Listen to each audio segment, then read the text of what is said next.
Dolores and Adriana Ehlers were born in the 1890s in Veracruz, Mexico. Dolores and Adriana were sisters. They were also lifelong creative partners. The twosome worked in every aspect of filmmaking, from production to projection and even distribution.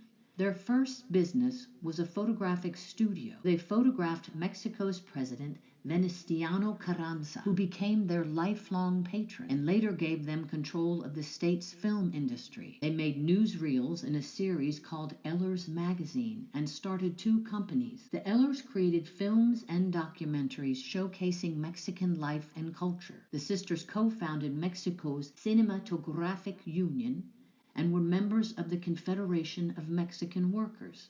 None of Dolores and Adriana's work survives. In 1982, all of it burned in a fire that destroyed the Mexican National Cineteca. Between 1930 and 35, Ireland experienced a second wave of silent films, and a woman named Mary Manning was a crucial part of it. Manning directed, adapted, wrote scripts, cast films, and oversaw logistics like props and lighting in a number of movies. She was also a prolific film critic and co-founder of the Dublin Film Society and Irish Amateur Film. Through her short movies and features, and also her biting criticism, she helped to reshape Irish cinema. In her adaptation of The Guests of the Nation, Manning gave voice to the women who were still largely ignored around the time of Ireland's War of Independence. A champion of Irish nationality and culture, Manning bemoaned Hollywood's portrayal of Ireland and Irish people. She strove to build a national Irish film industry, supported by the government and the country's movie theaters, rather than rely on U.S. imports. Throughout the 1920s, Xie Tai-chon acted in several popular Chinese silent movies, but in 1925, Xie became China's first female director when she wrote and directed her first and only film, An Orphan's Cry. The film was about two orphans whose father had been betrayed by his stepmother and wealthy father. Xie's movie was very successful and received excellent reviews, but several reviews gave the directing credit to male directors, including her brother. The search for the truth and who really directed An Orphan's Cry led researchers to an article in a film magazine called Camera, where the critic gave Xie Tai-chon full credit as the film's actual director. The end of her career is a bit of a mystery. After 1926, she never appeared in public again. Italy's first female filmmaker was Elvira Notari. Notari acted in, adapted, wrote, edited, directed, produced, and distributed over 60 features and 100 documentaries and short films.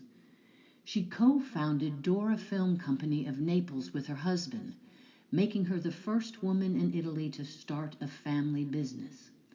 Notari set and shot her films on the streets of Naples, using natural light and non-actors in dramas that centered on the lives and struggles of female characters who often flouted social norms. The neorealism of her movies, which she called grandi lavori popolari, or great public works. Known for her uncompromising vision, Notari was nicknamed the General. Fatma Begum was India's first female film director. Born in 1892, Begum began as a stage and screen actress, but in 1926 she founded her own film production company, Fatma Films. She wrote and directed the company's first production, Bulbul e Peristan, a big-budget fantasy set in a fairyland starring her two daughters. Using trick photography, Begum created the special effects that created the film's setting.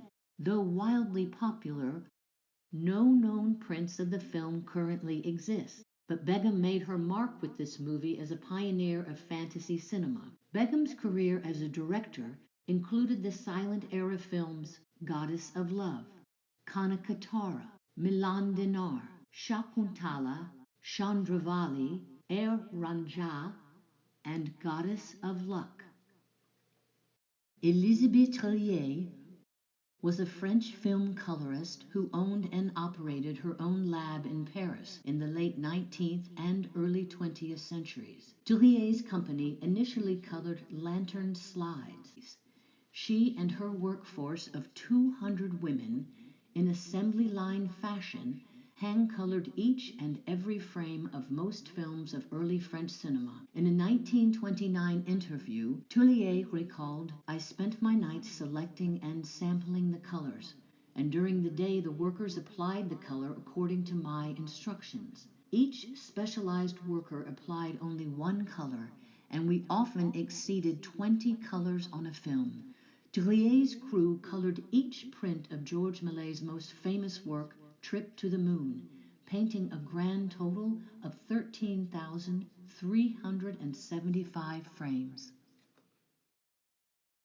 Born in San Francisco in 1914, Esther Eng was a successful, groundbreaking filmmaker in both China and the United States.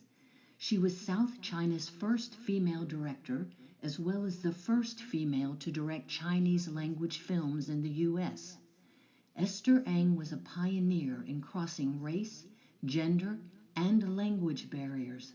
Many of her films portrayed strong female characters with patriotic or socially conscious messages. Working throughout the 1930s and 40s, when it was actually illegal to be homosexual, Eng's success as a filmmaker was never impacted by the fact that she lived as an out lesbian. Sadly, only 2 of Esther Eng's many films survive: Golden Gate Girl and Murder in New York Chinatown.